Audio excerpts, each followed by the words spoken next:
Hola niños del grado quinto, bienvenidos una vez más a la clase de Ciencias Naturales. En el día de hoy vamos a trabajar la función de reproducción en los seres vivos.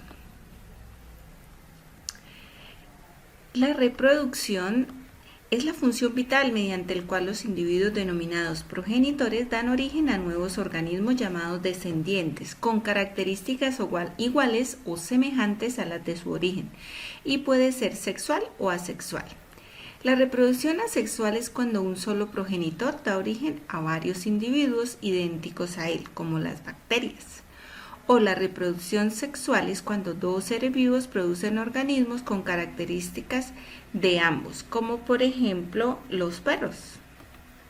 En la reproducción sexual se requiere la unión de dos células especializadas llamadas gametos, uno femenino llamado óvulo y uno masculino llamado espermatozoide, que al unirse forman el cigoto. Y luego el cigoto se va a dividir en muchas células que luego van a conformar el embrión y el feto. La reproducción en los seres vivos la podemos apreciar en unicelulares, en hongos, en plantas y en animales. Veamos. La reproducción en unicelulares. Los unicelulares se reproducen a partir de una sola célula, como a través de la bipartición, donde la célula progenitora se divide en dos o más células idénticas, como ocurre en bacterias, paramecios y euglenas. A través de la gemación, que consiste en la aparición de una pequeña prolongación llamada yema en la superficie de la célula progenitora, que crece y madura hasta convertirse en un nuevo organismo. Ocurre en hongos unicelulares como las levaduras. Y la esporulación, que consiste en la división sucesiva del núcleo de la célula progenitora, de la cual se originan pequeñas células. Una vez más, las células, cuando están formadas, la membrana se rompe y se liberan las esporas, como por ejemplo los hongos y las algas. En segundo lugar tenemos los hongos. La reproducción en los multicelulares, como los hongos, son aquellos que se da el caso como las algas y los hongos macroscópicos. Se reproducen de manera asexual mediante gemación y de forma sexual por la unión de gametos. En este grupo ocurre por la alternancia de generaciones, es decir, durante el ciclo de vida presentan una fase asexual o esporofitos, que produce esporas, y una fase sexual o gametofitos, que originan nuevos gametos. Y hongos macroscópicos, como los mohos y las setas, están formados por cientos de filamentos llamados hifas, y estos organismos se reproducen de manera asexual o sexual mediante esporas, que es una estructura microscópica, la cual producen los esporangios presentes en los extremos terminales de las hifas. La reproducción en las plantas. Las plantas se reproducen como los musgos a partir de esporas, las cuales originan los gametofitos en el musgo, que es la fase predominante del ciclo de la vida. En el segundo grupo tenemos los helechos, que se reproducen por esporas que se encuentran en los esporangios bajo las hojas en el interior de los soros. Y la reproducción en gimnospermas, que reproducen por la unión de gametos. El polen es el gameto masculino, el ovocélula es el gameto femenino y se produce en conos femeninos. Reproducción asexual en angiospermas, es decir, plantas con flor. Tenemos los esquejes o piecitos, que son fragmentos de tallos o ramas que se colocan directamente en la tierra para que se formen nuevas raíces. En el segundo grupo tenemos los tubérculos, que son tallos subterráneos que se engrosan y almacenan sustancias, producen yemas en las cuales producen nuevas plantas como la papa y la racacha. Los bulbos son tallos esféricos y subterráneos que están formados por hojas carnosas que almacenan nutrientes como el ajo, la cebolla. Y los estolones, que son tallos que se encuentran sobre la superficie del suelo, forman yemas que al encontrar las condiciones favorables dan origen a una nueva planta. Reproducción sexual en angiospermas. Entonces tenemos que la flor tiene unos estambres que contienen los granos de polen en las anteras y mediante la polinización, que es el transporte de granos de polen por el aire o porque los insectos la llevan en sus patas cuando vienen a tomar el néctar. Esos granos de polen se enganchan en el estigma y emiten en un tubo polínico por el que se desplazan los gametos masculinos. La fecundación o unión de los dos gametos de diferente sexo se unen y forman una sola célula llamada cigoto. La formación de la semilla. El cigoto origina el embrión, el resto del ovario origina el resto de la semilla que queda dentro del fruto. Después de la dispersión, la semilla cae a la tierra donde ésta, con las condiciones necesarias, empieza a germinar. La germinación. A partir de las reservas de los cotiledones se forman la raíz y unas nuevas pequeños brotes de hojas llamados plúmulas. Cuando se agotan las reservas de almidón de los cotiledones, las primeras hojitas ya van saliendo y pueden fotosintetizar, es decir, realizar la fotosíntesis y así elaborar su propio alimento.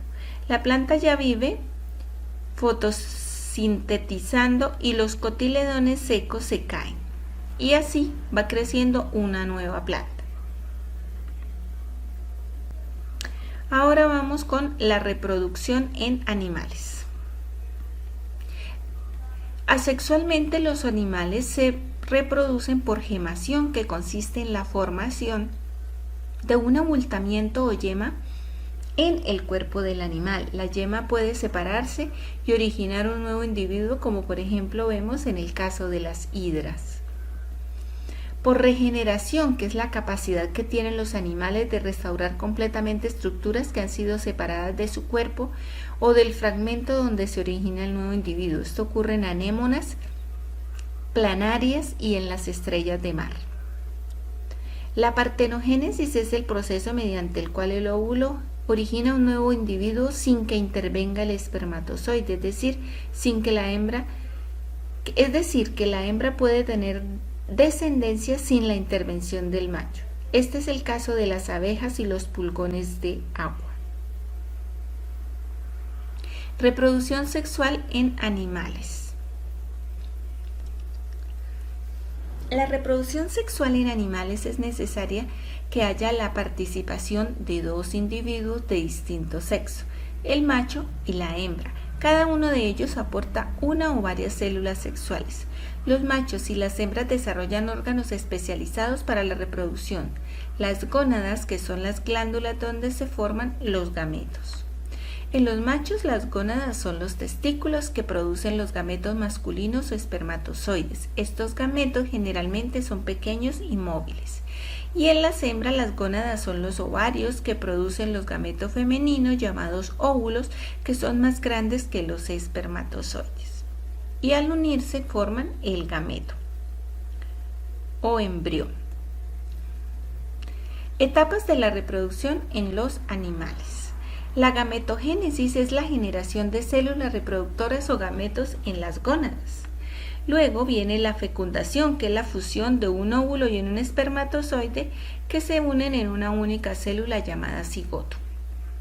La fecundación puede ser externa. La unión del óvulo y el espermatozoide ocurre fuera del cuerpo de la hembra.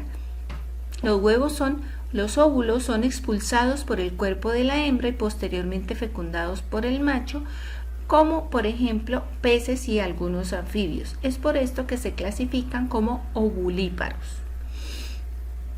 La fecundación interna, la unión del óvulo y el espermatozoide, ocurre al interior de la hembra. A través de la cópula, el macho deposita espermatozoides en el cuerpo de la hembra. Algunos insectos, aves, reptiles y mamíferos también tienen fecundación interna. Continuamos con el desarrollo embrionario. Durante esta etapa, el cigoto produce nuevas y continuas divisiones celulares que dan paso al embrión.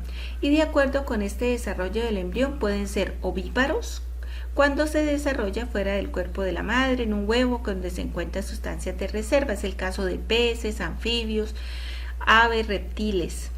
Pasado un tiempo, los huevos eclosionan y nace un nuevo ser. En el segundo grupo tenemos los vivíparos. El embrión se desarrolla al interior de la madre.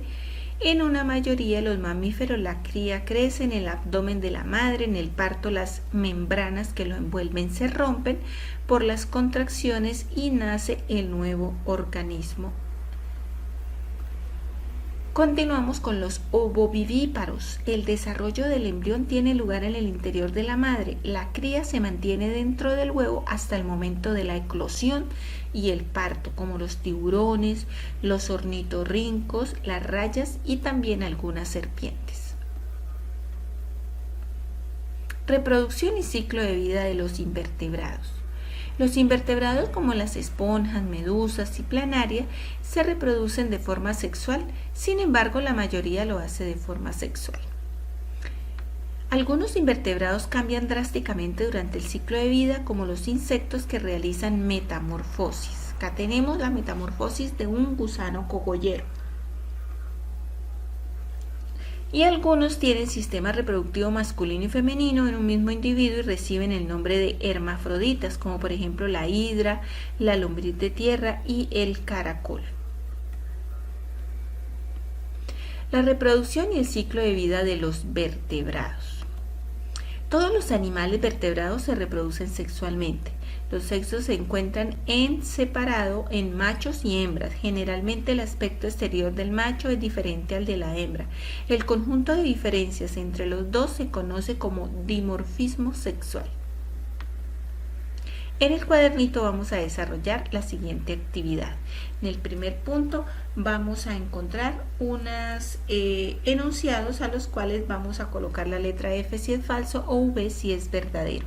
En el segundo punto vamos a completar el mapa conceptual de las plantas con reproducción en gimnospermas y angiospermas. En el punto número 3 unimos con líneas de colores la reproducción asexual en unicelulares a través de gemación, regeneración y partenogénesis.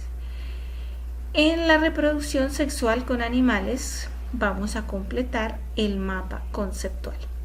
Y en el quinto punto vamos a dibujar o a pegar el ciclo de vida de un animal invertebrado. Puede ser como el del gusano cogollero o la de la mariposa. Hasta acá tenemos finalizado el trabajo del día de hoy. En casita vamos a empezar con nuestro trabajo de recolección de tapitas para nuestro proyecto ambiental en cuanto a reciclaje. Vamos a recolectar todas las tapitas de plástico de cualquier tamaño. Las vamos a recoger con ayuda de los compañeritos del comité ambiental. Estas tapitas las vamos a recoger en una pequeña tapatón el día 23 de abril para conmemorar el Día de la Tierra. Luego serán entregadas en la Fundación Sanar de Niños de Cáncer en la ciudad de Bucaramanga. Muchísimas gracias por su apoyo. Recuerda, tapitas de cualquier tamaño, desde la crema de dientes hasta las del suavizante, champú o gaseosa. Todas son totalmente bienvenidas. Como recomendaciones tenemos la ortografía, respuestas en orden, completo, enunciado con su respuesta. La jornada de trabajo va a ser de 7 a 12. Las evidencias las vamos a agregar a la plataforma en modo. Recuerden que las dudas e inquietudes con mucho gusto las aclaramos en el encuentro sincrónico o a través del WhatsApp. Con gusto estaré dispuesta a colaborarles. Muchísimas gracias por su atención y compromiso en el trabajo del día de hoy.